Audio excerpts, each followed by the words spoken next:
All right, it's Kyle T. Mosley of the Black Sports Insiders. How you doing on this Wednesday? I hope everybody's doing well on Hump Day. And we're getting ready for the weekend, and I think it's going to be a great one. We have a lot to talk about. I'm here with Keisha Kelly, Kim Davis, and Wilton Jackson II. How you guys doing? Doing good. How are you? Kyle, I got to pick with you now. If you're going to give Wilton Jackson II, I'm going to need Keisha J. Kelly. Let's start over. We're here with Kim Davis, Keisha J. Kelly, and Wilton Jackson II. Is that better, y'all? Yep, that'll work. That'll work. All right. You know, Keisha is like that little sister that you just got. I am. I give Kyle all the problems. The problem, right. Kyle. Look, we got a great show tonight. We got two GOATs that we're going to talk to. We're going to talk to NFL legend as well as HBCU legend, Mr. Jerry Rice, as well as Calvin Murphy, who is a legend here in the Houston area as well as in the NBA for everything he's done. So we have a pretty active week that we're going to talk with those guys and see what's happening behind the scenes with them. But before we get into that, right now the WNBA is having their finals with the New York Liberty and Minnesota Lynx. They are tied at 1 each in the finals. And right now, what's the big storyline, Kim? Well, I mean, you know, game one was amazing, right? the way that Minnesota came back and won that game. And then, of course, in game two, the Lynx was like, the New York Liberty's like, no, this is who we are. And so I think it's just, you know, a tale of two different teams and who's going to show up in game three. And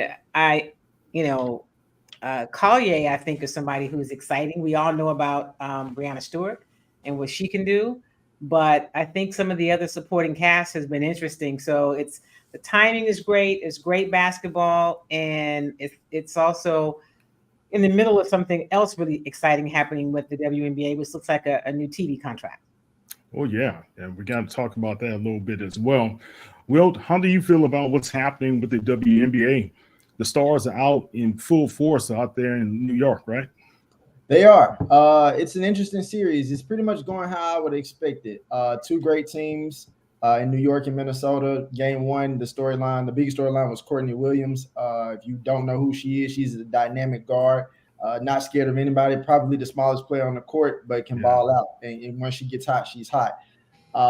Leonie Fevish, another player for the Liberty that stepped up in their first game. She's been stepping up really big for the Liberty since she got put in the starting lineup. Initially, she was coming off the bench. So that's been a big person for New York. And then also in game two, in terms of for New York, Sabrina got going as well. Breanna Stewart, they, obviously what Kim said, they bounced back in game two.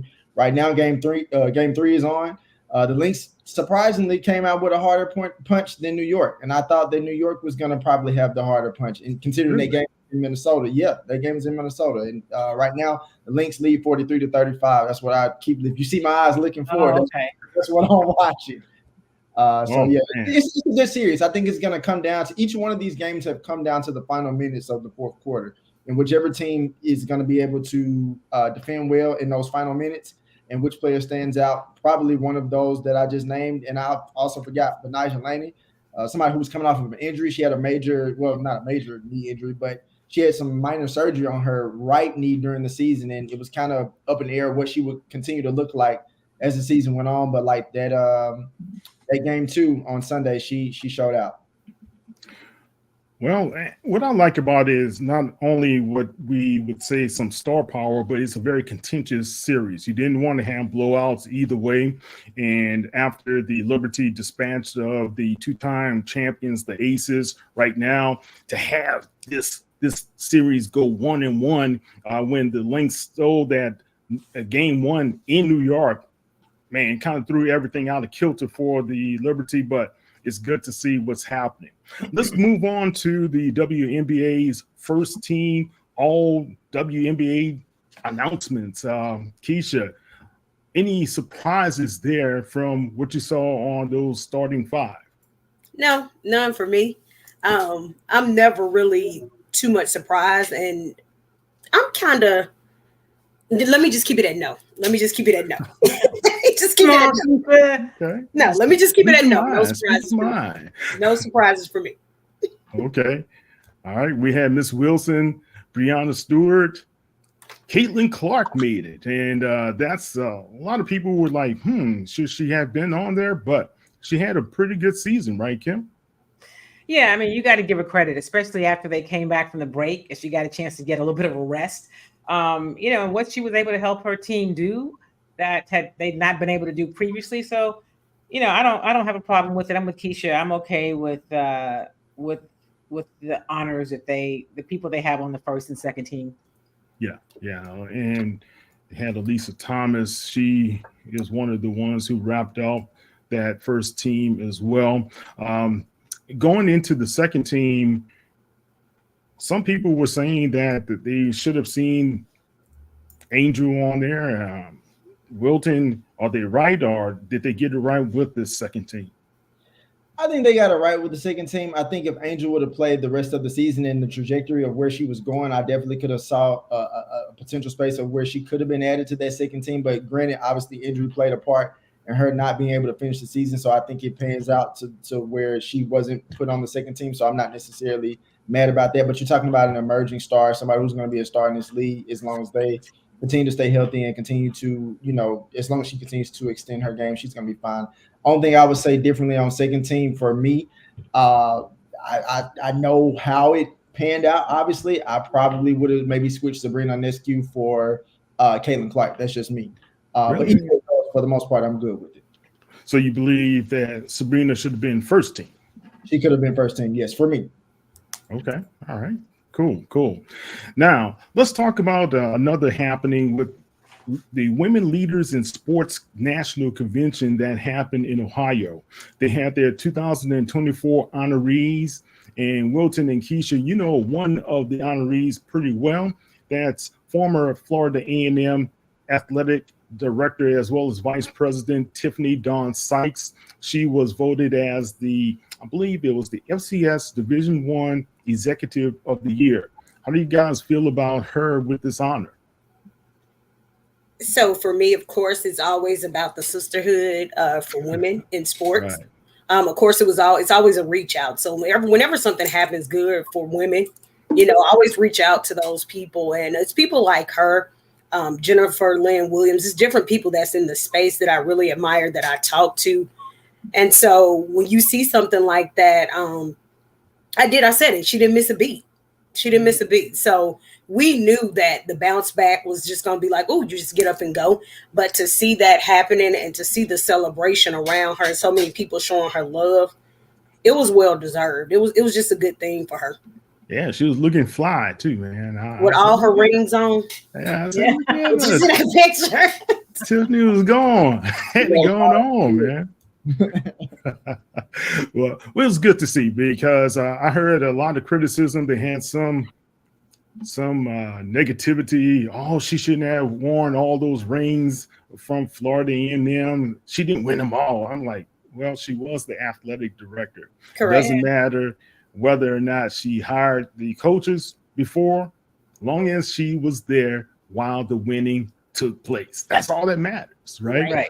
And congratulations to her. I think she has done an outstanding job. And I know she's at the University of Maryland at this time. So kudos to you, Tiffany Dawn Sykes.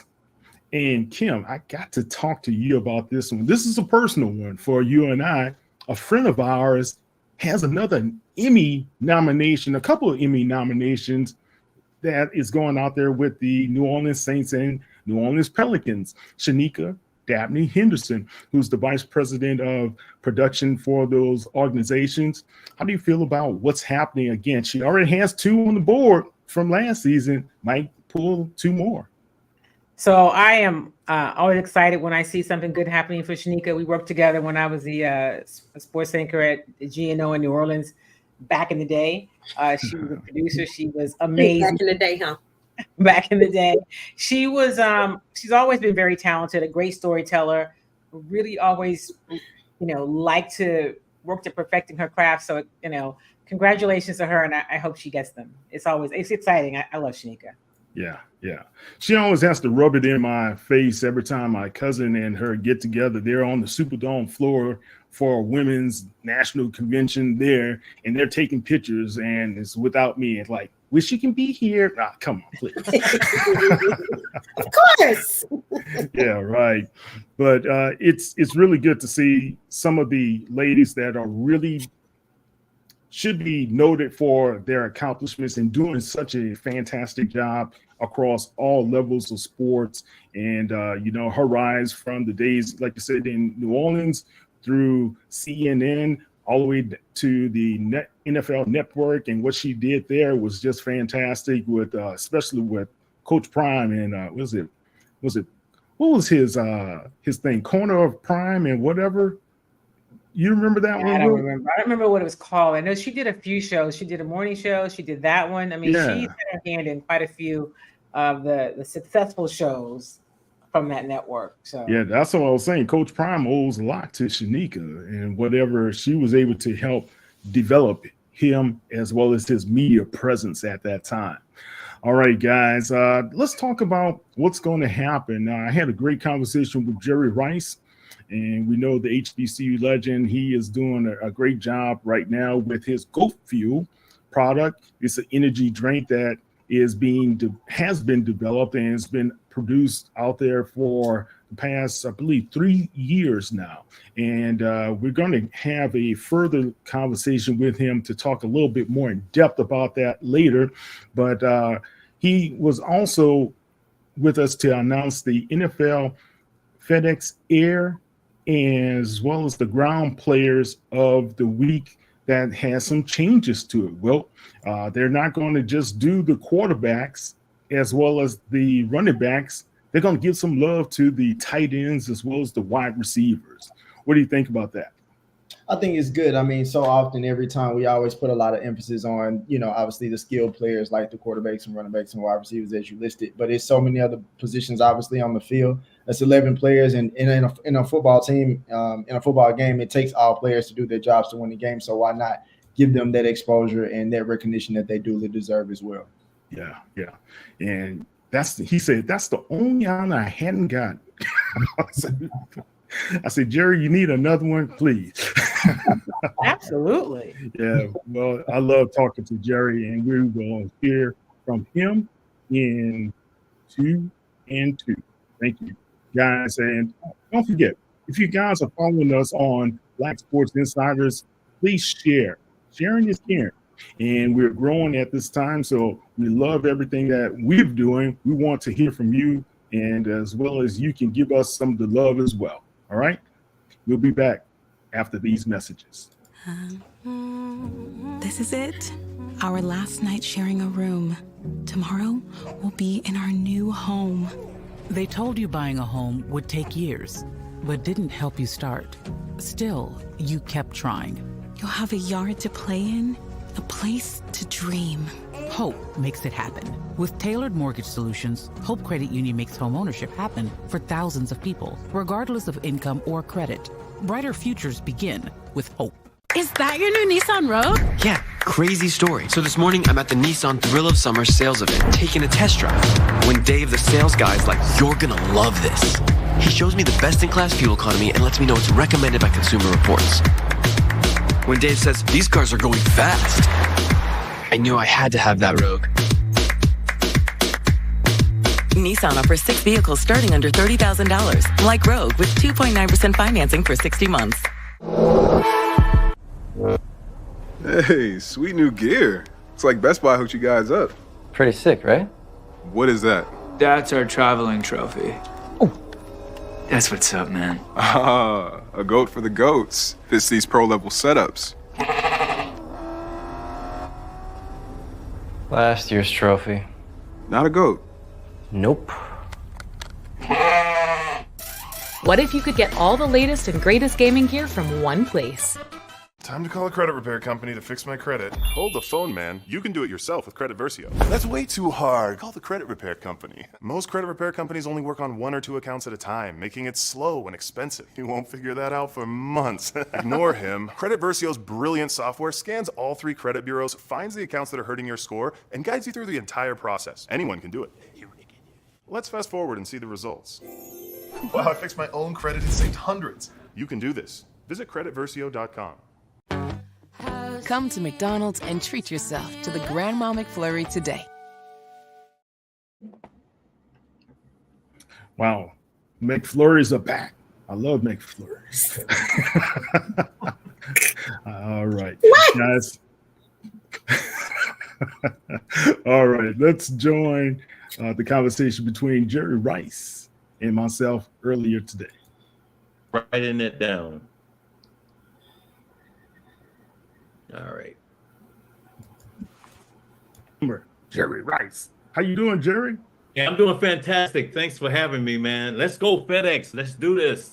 Definitely. Look, NFL fans can vote every week on the FedEx Air and Ground NFL Players of the Week awards. They could go on X or they could go on NFL.com or use the NFL mobile app all season long. Jerry, I understand there's a few changes to the FedEx Air and Ground NFL Players of the Week awards. Can you explain? Well, man, wide receivers, we back in it. It's about time, man.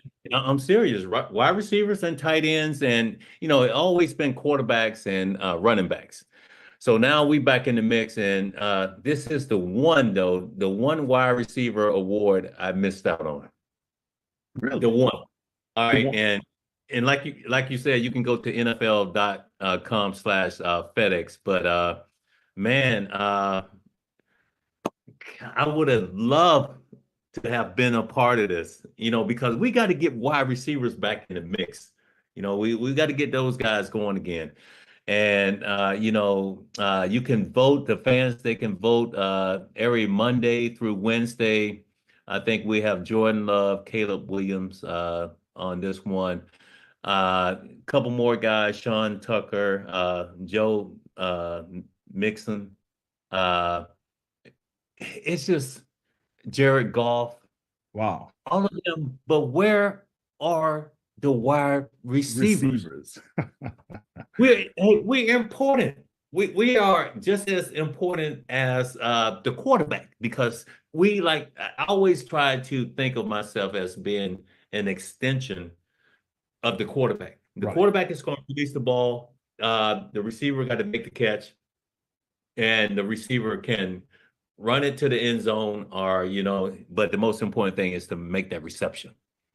Yeah, well, look, you did it better than anybody. You're the all-time receptions leader, yardage leader, and I can rattle off all of your accolades and honors and achievements. But most of all, one of the best achievements, in my opinion, is that you came from an HBCU, right? And you came from Mississippi Valley State. And now I understand FedEx and they are helping to support the HBCUs each week with this award. Yeah, and which is good, because if you are a winner, you get a $2,000 donation. But I love what FedEx is doing overall, because they give $100,000 towards scholarships for students every year.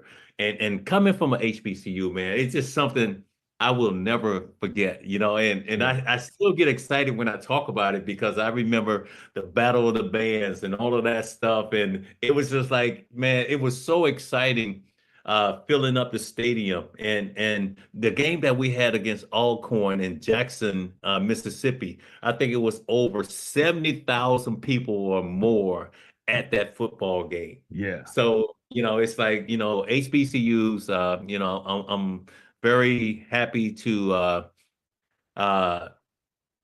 carry on that torch, be a part of something that I'll never forget, and just being there at Mississippi Valley State University. Yeah.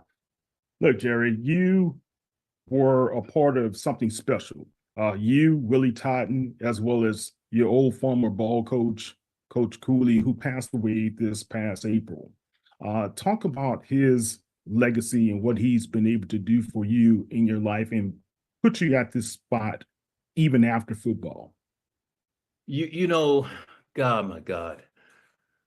With Archie Cooley, Archie gave me the opportunity to do something really special at Mississippi Valley State. He was also like a father to me. He was this guy that wore this cowboy hat. Yeah. And the old gunslinger. Yeah, the old gunslinger.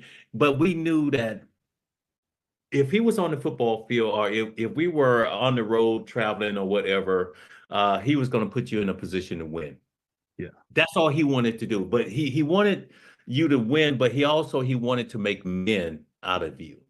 You know, and he wanted you to be able to go out in this world and represent it the right way. And I learned so much from him, you know, just being around him. And I think he was that key component that actually helped me to get drafted by the San Francisco 49ers. Okay. Because we were doing outstanding things at Mississippi Valley State University. We were putting up numbers like crazy. The awareness came there, and then the opportunity, you know, where I got drafted in the first round, 16th player taken by the greatest franchise ever, the San Francisco 49ers. I think it had a lot to do with Archie Cooley and also Mississippi Valley State University. It definitely.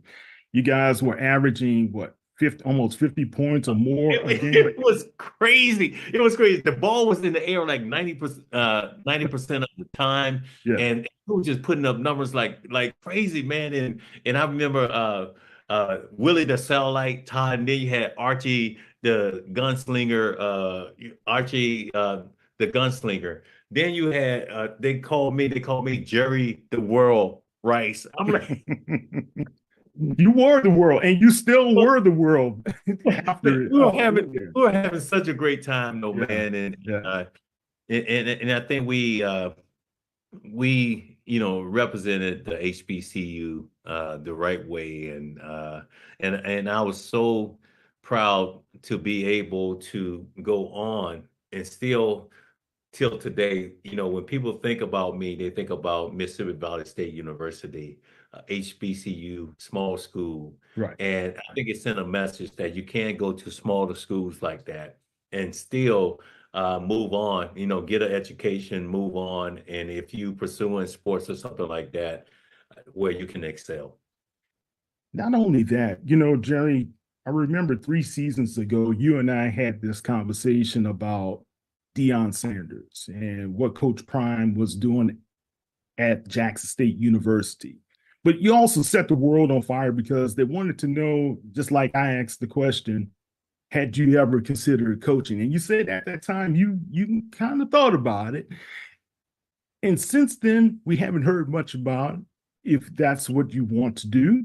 And there's a need to have guys like you. You know, you look at the NFL, former guys like Eddie Robinson Jr., Coach Chris Dishman, Bubba McDowell, Eddie George. All those guys are very successful with HBCU programs.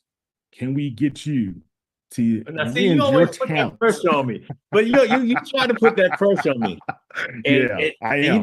You know my answer is I'm always going to support the HBCU.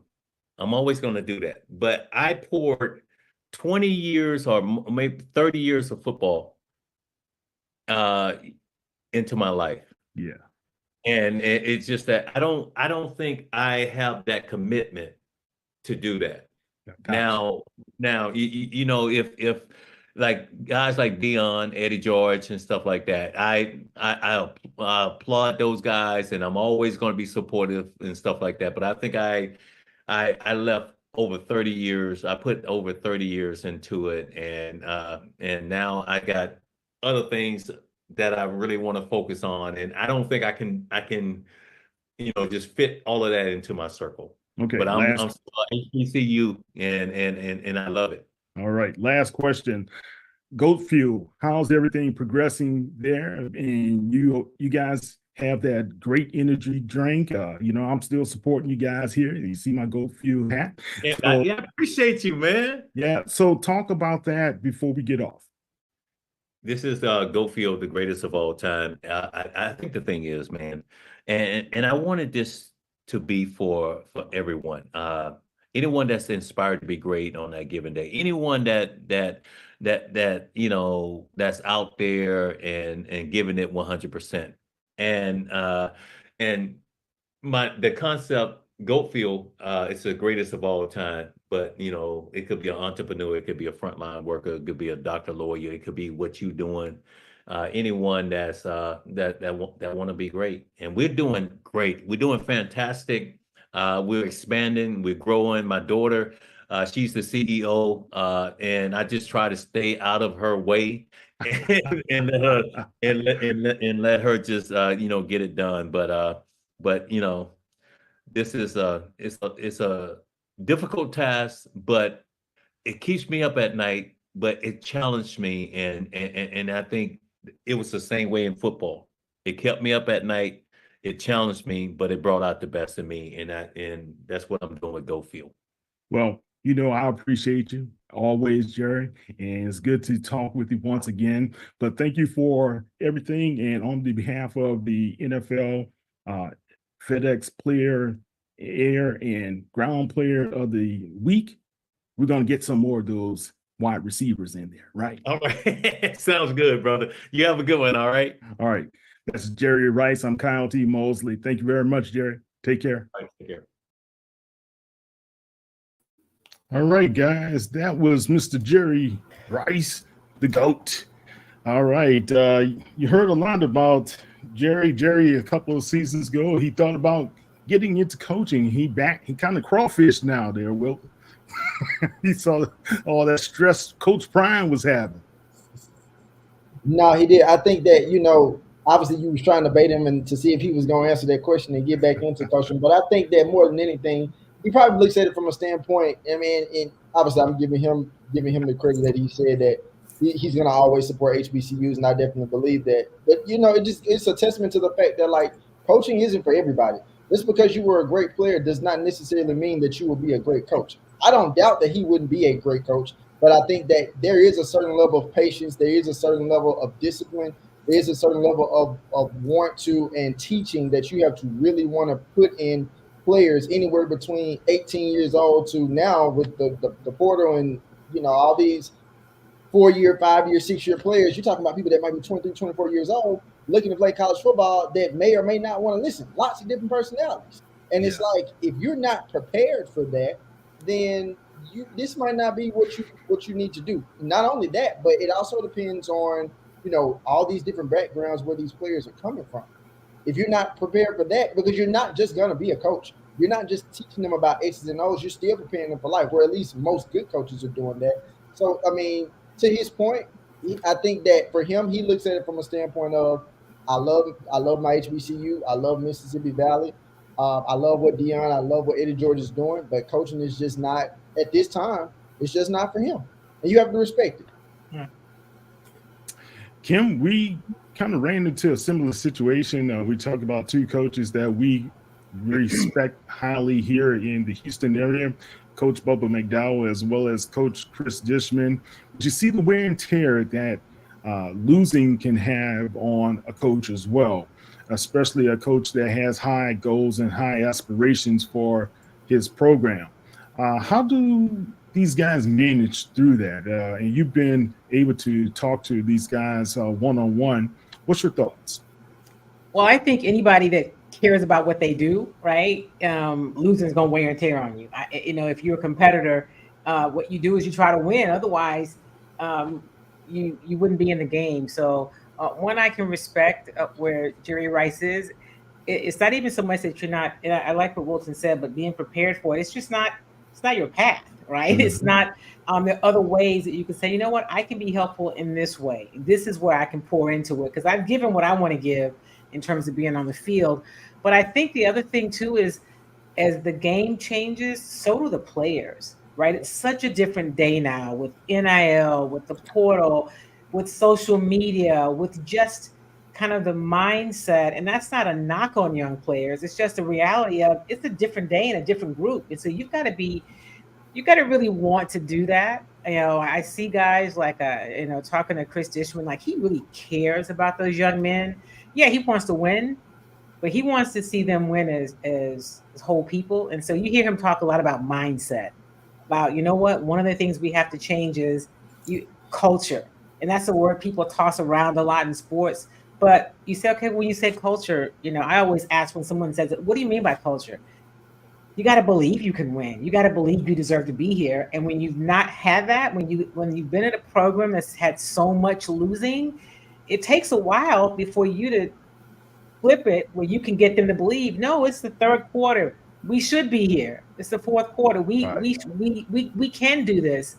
And that takes more than just what happens on the field.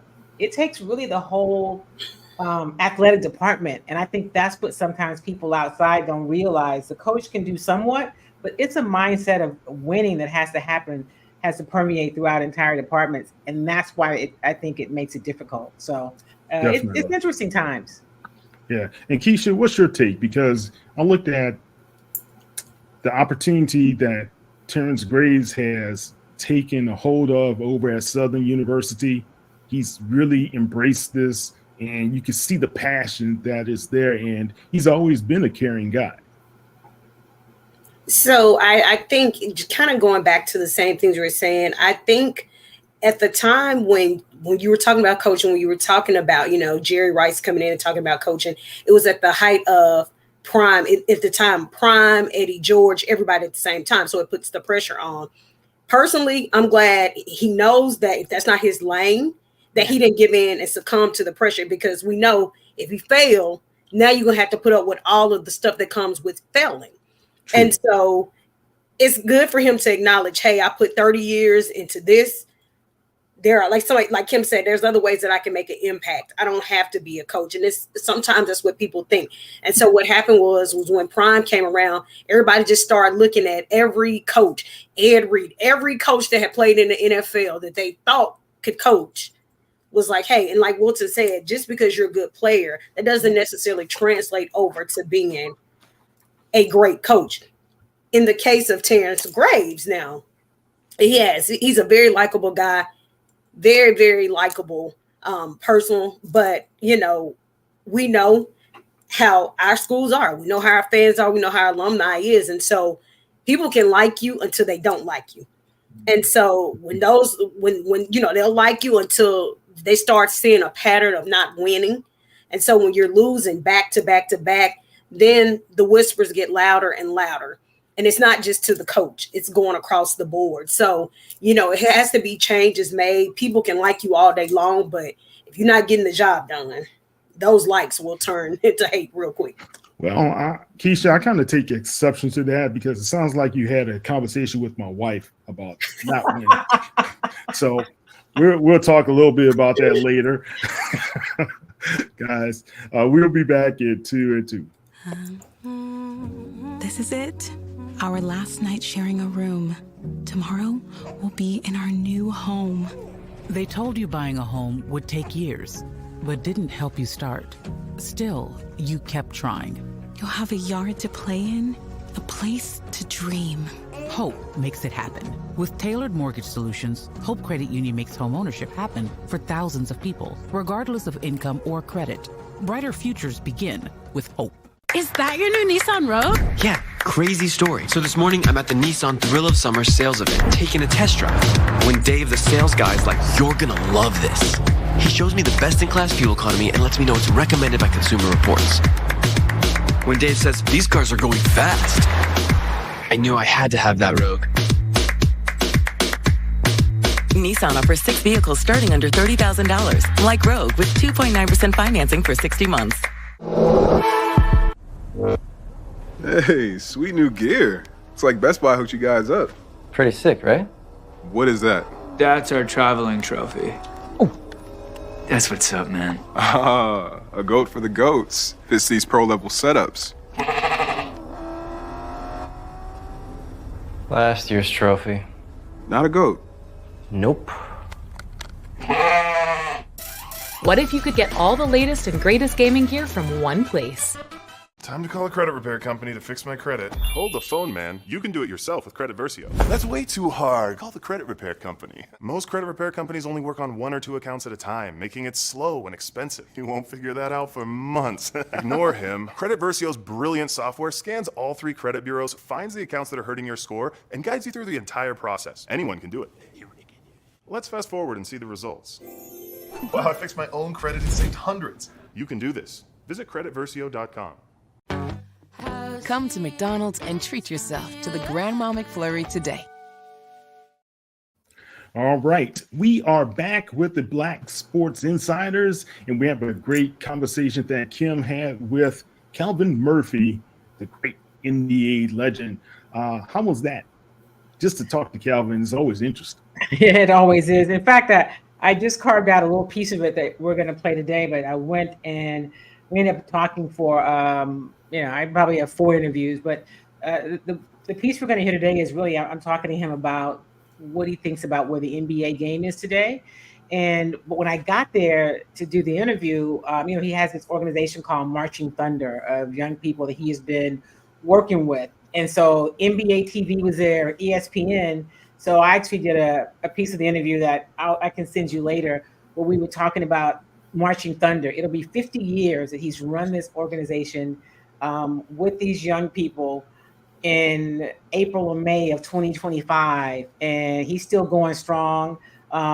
He's got a young woman who is getting a full scholarship to the University of Houston as a twirler. So it's not just about, the drumline and batons, but he talks about it from an educational standpoint. So we ended up spending like 10 minutes talking about Marching Thunder before we actually got to talk about basketball. But it's always great talking to Calvin. He's going to tell you what he really thinks. Oh, yeah. He doesn't hold back. So let's take a listen to the conversation that Kim Davis had with Calvin Murphy. You have Marching Thunder basketball. How many years for you have you been a part of the Rockets organization? 56. 56 years. Coming up, 56 this year. So all you know is Rockets. That's all. I first want to ask you just about the evolution of the game, right? Like, we know it's cyclical. It used to be inside out, the big man mattered. Then it was all about the perimeter and the 3. Tell me about the evolution of the game and where it is today. I don't like it. First of all, I'm going to tell you why I don't like it. It is no longer a sport, it's a business. And they're making rules and regulations governed on dollars and cents. Who am I to criticize? I mean, the NBA has gone to another level financially. I mean, with this TV contract, these players are making the money. One player is making more money than the whole league made when I played. But so the game has been governed by what the public wants to see. They want to see entertainment opposed. And I grew up with the competitive part of the game. Right. But they would rather see a fantastic dunk and a Curry 3-point shot than see the purity of the game, the passing, the middle distance game, the inside out. When you start having 7'5" guys shooting threes, now the game has gotten to the point where it's a money-making show opposed to a purity of a sport. I got a problem with that. Yeah, I think people who have watched the game over the years probably feel similarly in terms of there's not really the plays developing. I mean, you may see that on the women's game. Well, that's a good point that you just brought up there. I like college and the WNBA better than I do the NBA now because you see purity in the game itself. They got middle distance. You can sit there and watch them set up the offense and run through. You see the defenses that are being set up there that are trying to stop the Kaylee Clarks now and things of this nature. So that's the kind of game that I grew up under. Yeah. That type of thing. And in college, they still, of course, it's still a coach's game where he controls things of that nature, but yet when it goes out on the floor, you're recognizing the sport. So let's talk about where the game is today. The teams that are leading and have a chance to win. In particular, let's talk about what this Rockets team is. They made a big leap last year. What do you think we can expect from what you know? We haven't even had camp yet. From what you know about this Rockets team. Well, first of all, I was very elated with their draft choice. Shepard shoots the ball like during my era. We got a lot of scorers in the game today, but we have very few pure shooters. Mm-hmm. Shepard's a pure shooter. Unfortunately for him, he's got to wait his turn, being a guard or whatever. I've always advocated that we needed the Rockets. I still say we because I've been there 56 years now. They needed someone that's a rim protector. That's the thing that bothers me in late in games where teams don't have any fear taking the ball to the basket against us. But, if you have someone that, a center today only blocks, 3-4 shots, but it's about him, the intimidating factor where guys don't want that shot to be theirs that is blocked. So you only block 4 shots, but you change another 15 just by the reputation of having somebody that can protect that basket. So and this is Calvin Murphy speaking now. Right. I'm not part of the coaching staff. This is just from my years of understanding the game, what I would love to see. Now, I think the Rockets has done a fantastic job mixing and matching and getting talent together. Obviously, at the end of last year, they came on and everybody started doing the dirty work and everybody started sharing the ball. Everybody started believing. But when you start looking at things realistically, to compete in the West, you've got to, your defense has got to lead you. I've always believed, because my game was offensive, and I always thought that, you can outscore people. Right. But now when you got everybody that can score, and the game is a faster game up and down the floor, you've got to have somebody to deter some of that offensive thrust that comes at you. Now, when you look at it underneath, Alfie just amazes me. I tease him a lot. I love him to death, but I tease him about his 2-inch vertical. Right. And he's always talking about, Murph, you're lucky you're not out here me dunking on you. But the fact of the matter is, he's a fantastic talent, and he's just going to get better and better and better. But he's still not a rim protector. He plays good defense, but he's still not a rim protector. The rim protectors I'm talking about, of course, is I played with Moses Malone. I played with Elvin Hayes. I played against Wilt Chamberlain. I played against Jabbar. I played against Bob Lanier and Nate Thurman, where, and Willis Reed from the, where if you didn't have a jump shot, you didn't score because you went to the basket. It was over. Yeah. Another quick story.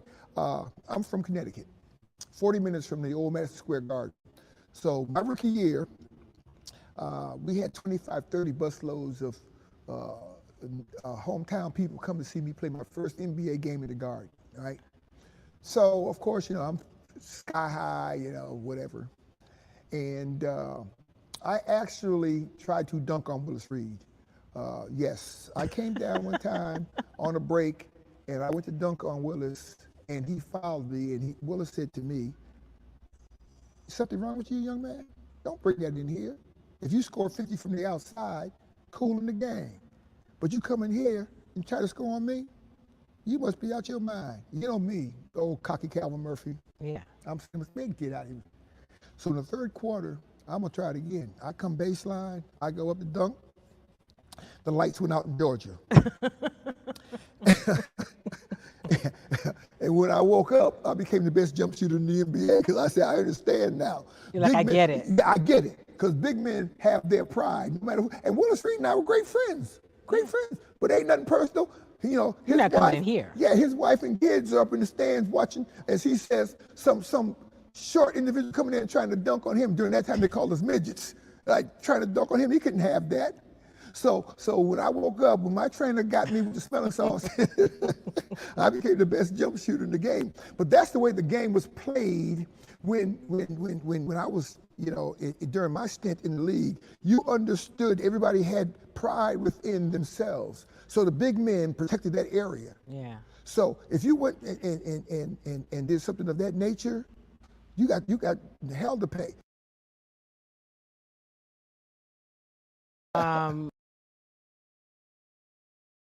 That's Calvin Murphy, and That was a great story. Guys, we will be back shortly and we'll wrap up the show. But Calvin Murphy, if you guys don't know, you got to look at his body of work as a whole. He's doing some announcing for the Houston Rockets as well. But Calvin Murphy is a great person and one of the legends in the game. We'll be back. When I push, I feel good. When I push, I feel good. When I push. You better move. I feel good. When I pull, I feel good. When I push. When I push, I feel good. When I pull, I feel good. When I push. When I push. When I push, I feel good. When I pull, I feel good. Something amazing is happening here. Climate researchers are weathering a data storm.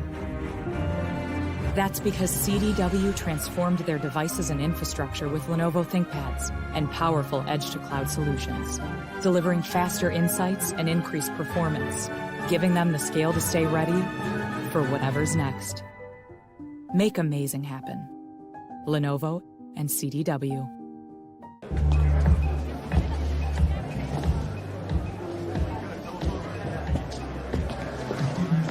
Siri, what's the name of the guy I had a meeting with a couple of months ago at Cafe Grinnell? You met Zach Wingate at Cafe Grinnell. Hey! Zach! Oh, wow, I didn't think you'd remember me. Yeah, of course. As soon as I saw you, I'm like, it's Zach. Nobody walks like Zach. I am genius.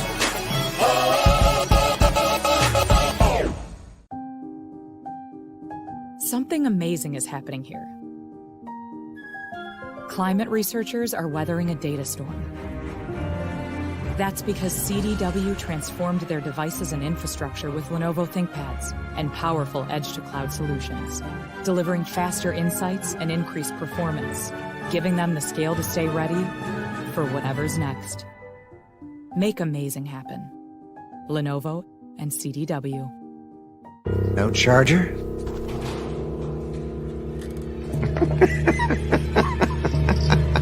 It's a Mac.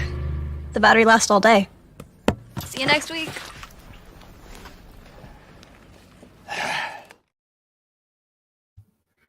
All right, County Mosley back with the Black Sports Insiders, guys.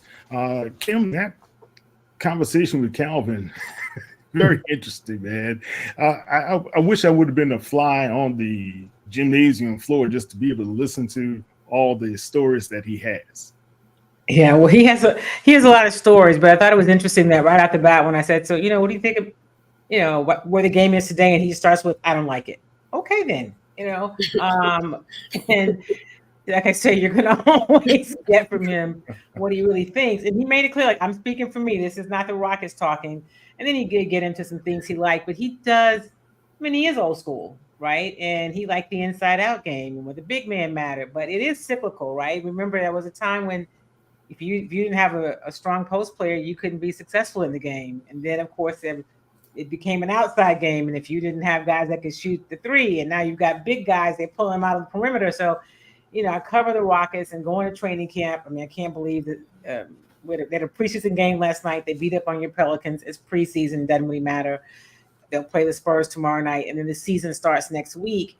But, talking to like a Jabari Smith Jr., who is, really working on his three-point shot, right? He's a post player, but he wants to play down low on the post. So the way the game has changed over the years, it's really interesting to see what it takes.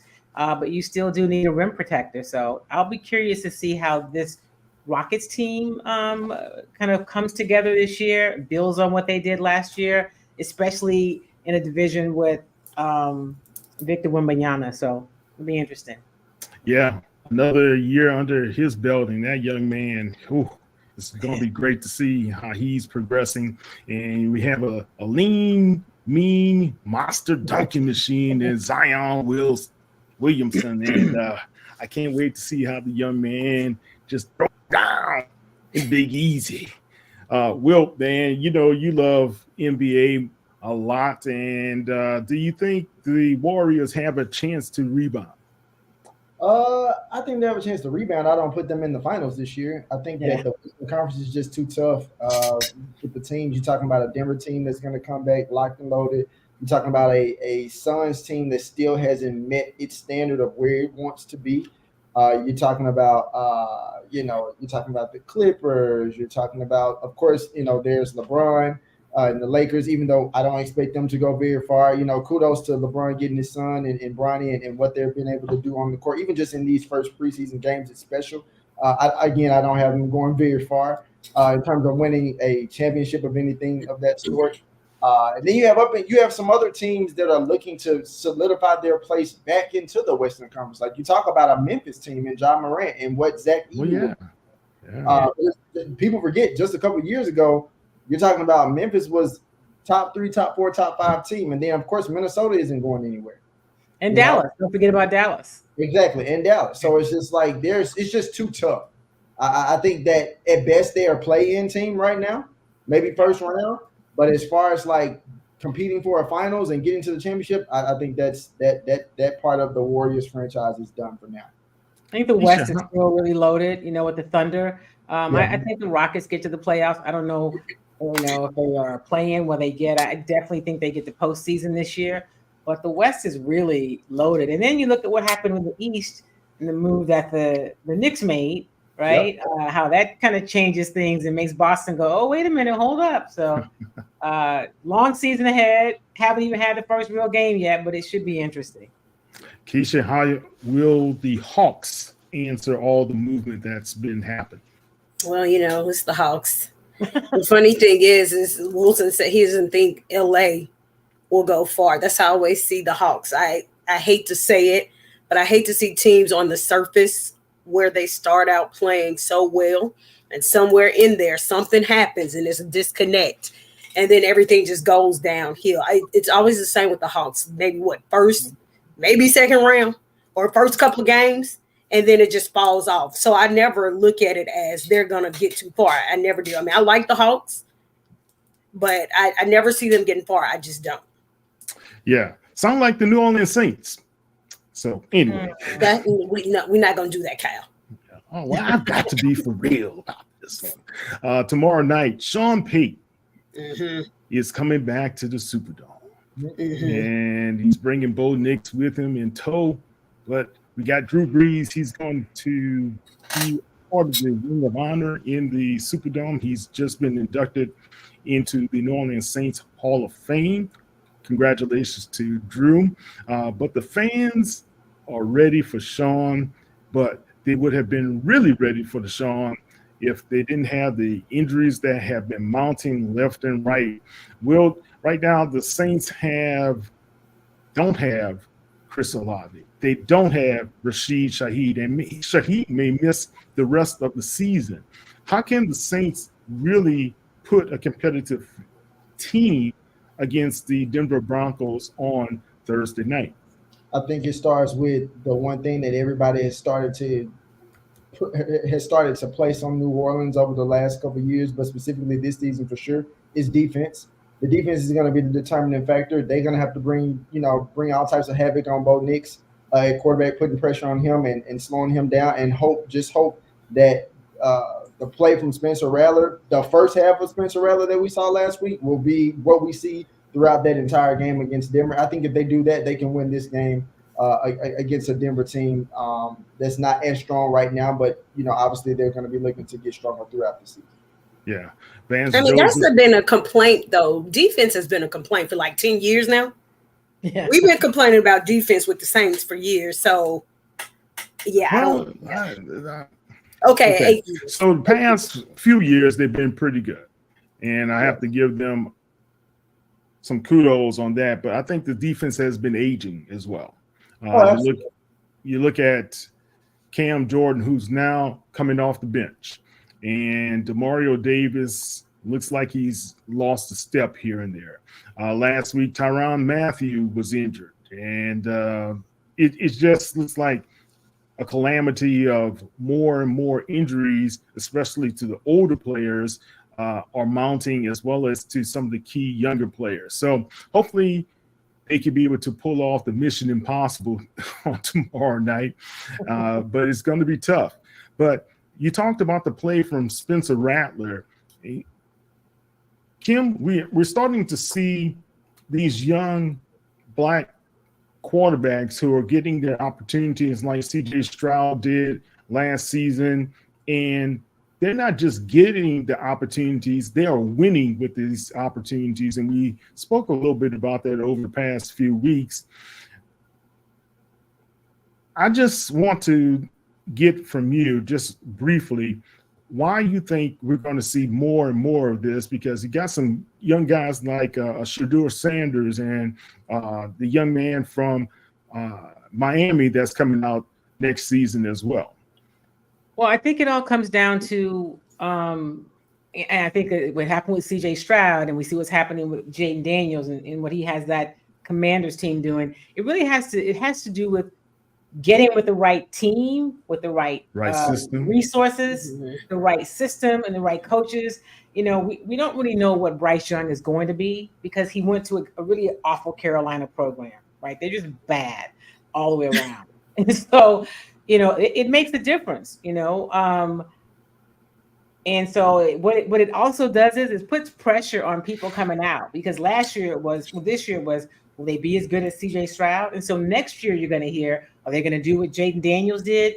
And teams want these young quarterbacks to be successful. They want to build and win while they have them on those rookie contracts. It always comes back to the money. Mm-hmm. So if they can put the right systems, coaches in place and the people around them, yeah, because it's not a question of whether they can play, but you just can't come out of college and just have lots of mad skills and go to an organization that's not ready for you. So I think that's what it's going to come down to. Definitely. In the final minutes here, Wilton and Keisha, this is for you. Let's talk about HBCU football.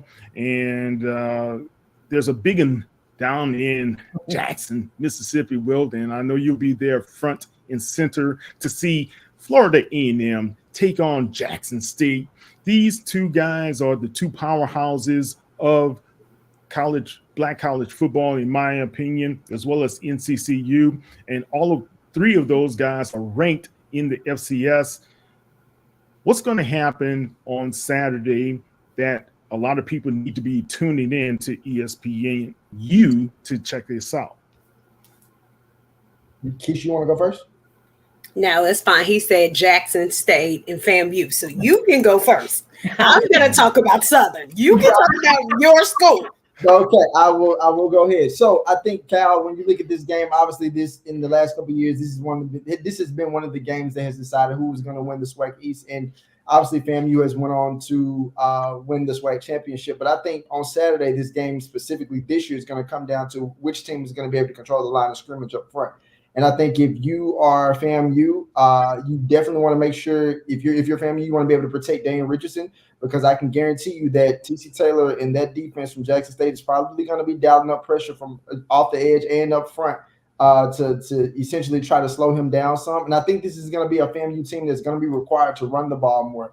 I think this year they've it's not saying they haven't ran the ball, but I think they're going to be required to run the ball a little bit more, because I think some of the plays that Daniel Richardson has been able to do, obviously passing from the pocket and or extending plays with his legs off to the edges, I think that might be limited a little bit.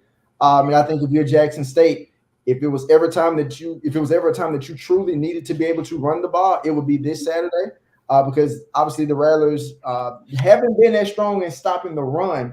But as far as like in the secondary, I think it could pose some challenges for Jacobian Morgan and Jackson State. Not saying he won't have a good game, because I think he will, but I think that if it was ever a time where we've seen in numerous weeks where Jackson State's running game has played a big factor, this will be a big factor in them being able to run the ball. And I think the last thing will be special teams on both parts. Both teams have great punters. Both teams have great specialists. They can return punts and or kicks for touchdowns. Obviously, we've seen Jamar Gassett do it for FAMU, and we've also seen Travis Terrell do it for Jackson State. So it's going to be a good game. But like I said, I think it solely comes down to which team is able to get pressure on opposing quarterbacks, which team is able to stop the run, and who's able to run the ball. All right. It's going to be a major clash of the Titans between the two top teams in the SWAC East. this could be the deciding factor of that tilt. What's going to happen between the Tigers of Jackson State against the Rattlers of Florida A&M University? I'm Kyle T. Mosley of Black Sports Insiders. Check us out at blacksportsinsiders.com, or you can also go to hbculegends.net and follow all of the HBCU content that we have on our Sports Illustrated site. Thank you very much for following us this weekend. Remember, sharing is caring, and always be tenacious. Thank you. Take care.